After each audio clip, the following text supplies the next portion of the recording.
Hi കൂട്ടുകാരെ, ഞാനിന്നേ കൊഴുക്കട്ട പുഴുങ്ങിയതാണ്. ഇത് ഗോതമ്പും കൊണ്ടുണ്ടാക്കിയ കൊഴുക്കട്ട കേട്ടോ. ഞാനിത് ശർക്കര, ജീരകം, തേങ്ങ എല്ലാം കൂടി മിക്സ് ചെയ്തിട്ട് നമ്മൾ സാധാ കൊഴുക്കട്ട തന്നെയാണ്. വെറൈറ്റി ഒന്നുമില്ല, ഇതിനകത്ത് അത്ഭുതങ്ങൾ കാണിക്കാനൊന്നുമില്ല. ചുമ്മാ ഇന്നിട്ടപ്പോൾ ഒരു വീഡിയോ ഇടണമെന്ന് നിങ്ങളുടെ അടുത്ത് ഇടണമെന്ന് തോന്നി. എന്നും ഓരോന്ന് വേറെ ചെറിയ വീഡിയോ ഒക്കെ ഇടാൻ. പിന്നെ നമുക്കിത് പ്രിപ്പറേഷൻ ചെയ്യുന്നത് കാണാൻ ഉണ്ടാക്കാൻ പറ്റിയൊരു സൗകര്യമില്ല എനിക്കിവിടെ. കുഞ്ഞൊരു അടുക്കള, അതിനകത്തുള്ള സൗകര്യത്തിൽ തന്നെ അതിൻ്റെ ഇപ്പോൾ ഒരു കട്ടിൽ, അങ്ങനെയൊക്കെ നമുക്ക് കിടക്കാൻ സൗകര്യമൊക്കെ കുഞ്ഞ് 2 മുറി കേട്ടോ.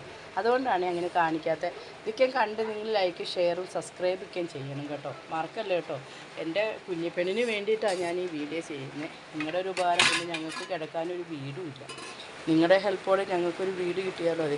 ഞാൻ ഉണ്ടാക്കിയിട്ട് അതിൻ്റെ പൊട്ടിച്ച് വെച്ചേക്കണേ കേട്ടോ. അതുകൊണ്ടല്ലോ, ഇതാണ് ഞാൻ ഉണ്ടാക്കിയതെന്ന് ഗോതമ്പ് കൊഴുക്കട്ട.